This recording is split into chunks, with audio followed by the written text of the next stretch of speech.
Hello, Becky Rose. So might. And so she. So today I want to do a video on bad players, so I thought I'd recruit one. Oh yeah, it's you. Fuck you. Oh yeah. Let's talk about different kinds of bad player. And I want to start with the dice cheat. Me, what? No. Also, there's the half roll, like this, rolling over there. Or the, I didn't do that very well, let me try again.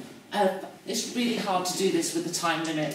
So, there's that type of cheating, there's that type, that type of, I can't do this anymore, it's been too long. You do kind of that, where you half roll, and with practice you can always get the right side up. You can do that on a 6, 10 and an 8. And these things can be easily solved. She's off these. Here, I've got this cool thing. Check it out. That's cool. Isn't that awesome? Yeah, that's cool. I know, right? That's so cool. Dice towers are a great way of dealing with dice cheats because the rolls are in the open. There's nothing they can do about that. But the beautiful thing is, because they're cool, people want to use them. So if you've got a dice cheater in your games, use a dice cheat, or shoot them. Shoot them in the face. Apparently that's not what we're meant to do in a civilised society. So, bad role players.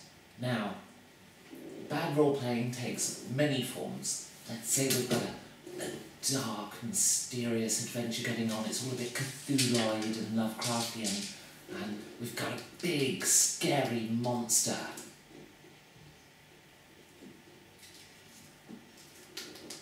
And roll to attack! How do we deal with players who just aren't playing the same game we are, on who disrupt the game by basically changing the whole tone?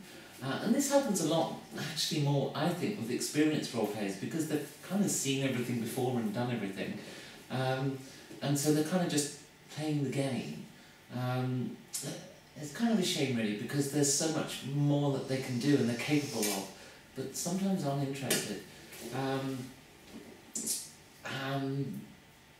There's a way you can change that. I think it's to have a session 0. Oh, cool. Yes. I like session zeros. Before one. Yeah. Now, session 0s happen before character creation. It's where you set the world and you talk about what you both want or what you all want from the adventure and you agree it. And that kind of collaboration right from the beginning can really help set the scene and set the tone. And the other thing you can do is to give those players an introduction. And if that introduction doesn't work, then you can revisit that with them or revise that with them. You can do all of this in the first session, because in the first session you're not yet playing the game, so it gives you the chance to talk about things in the abstract. I want to hit things with loads of damage. So having a short roleplay session, if you like, or not so much a roleplay session, but as hello kitty, my cat's over there. So having that first kind of, it's not even a session, it's more a setting the scene and who your character is and what's their backstory. Do you want out, cat? Yes, I love kitties too. So, so from that scene setting, you've got that real opportunity to kind of put everyone on the same page. And that kind of brings us into the last type of player I'm going to discuss on this video, which is what I call the zombie. I had a couple of friends I used to roleplay with years ago who, one of them, great guy, nice guy, ran a lot of games, but he used to bring this friend with him who didn't bring anything. Oh, kitty! I love kitties. Oh, she doesn't want to hop up. He didn't bring anything to the games at all. I mean, literally nothing. And occasionally the GM would try to get his attention, or get him into the game by directly asking him, what does your character do? What do you want? And he'd sit there umming and ahhing for a couple of minutes. So he'd suggest some things, and he'd and ah over the different things. So he'd pick one, or one of us would suggest, well, that would be pretty cool. Yeah, maybe. And eventually he'd do that thing once he had that sort of social confirmation that it was okay to act.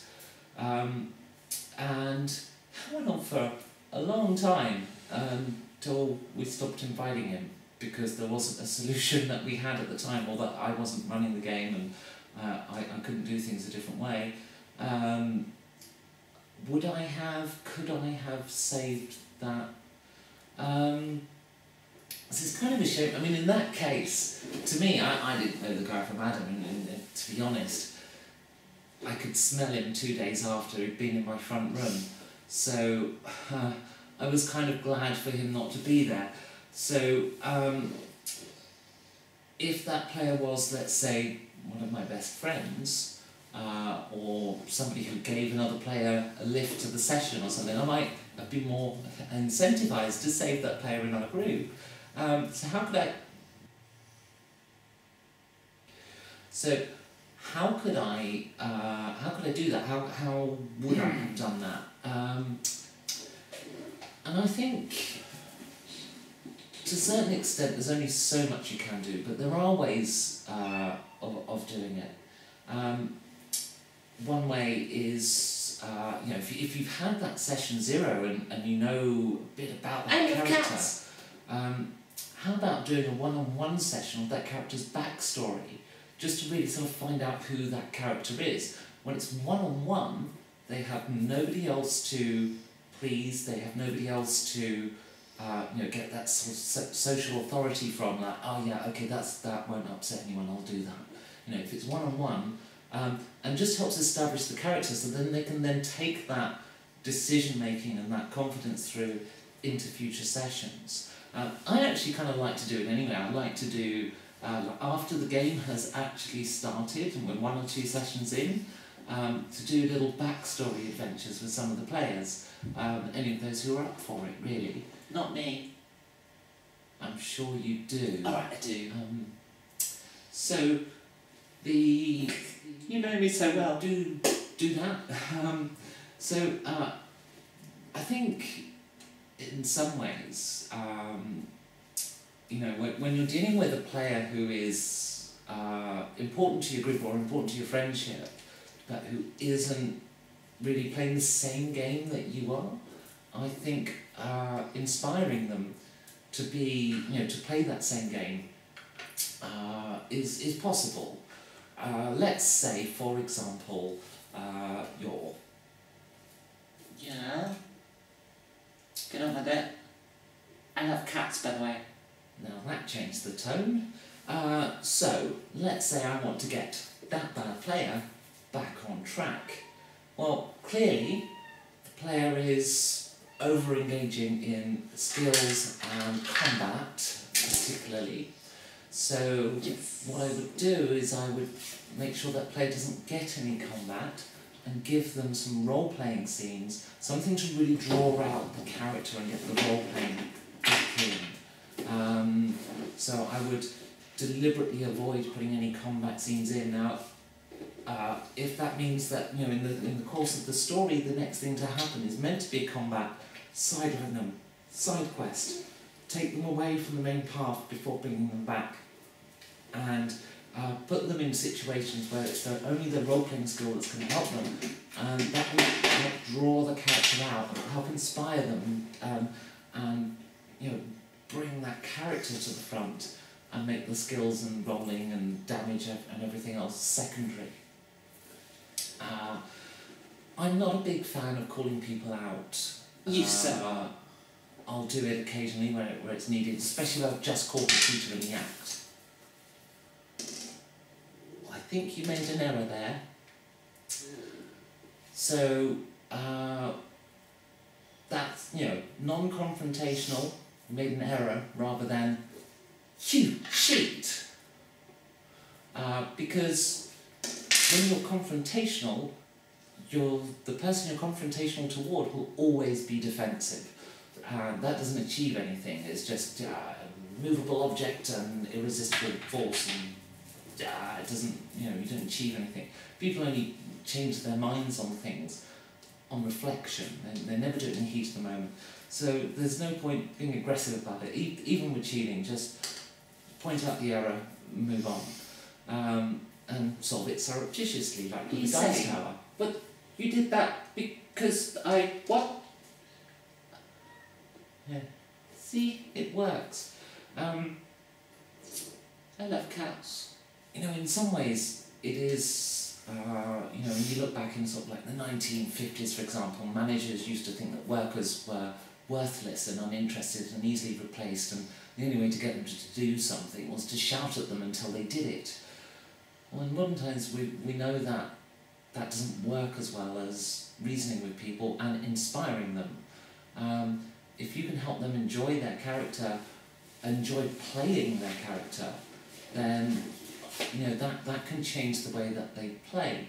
But at the end of the day, some people really just are there to watch, and it's like slightly less creepy to have a character whilst they're doing it. There's only so much you can do. So don't take it personal when a player doesn't engage with the game in the way that you would like. Everyone's an individual, and some people do just want to kind of sit there and not do much. You can only put the spotlight on them for so long when it actually becomes detrimental to the game to do that.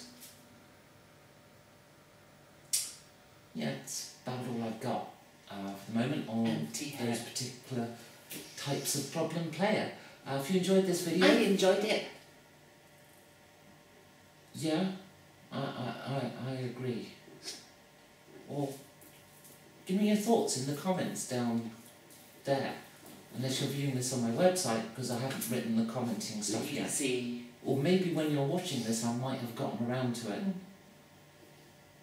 But anyway, comments. That'd be, that's cool. Comments and really helps in terms of giving the video more exposure. So if you enjoyed it, if you enjoy any video on YouTube, write something, because, little channels like me that only have like 300 subscribers and stuff, it means a lot because it gives the video more exposure, and then more people see it, and then more people subscribe, and then I get happy because I'm shallow and egotistical. She is. And so she. I liked that. And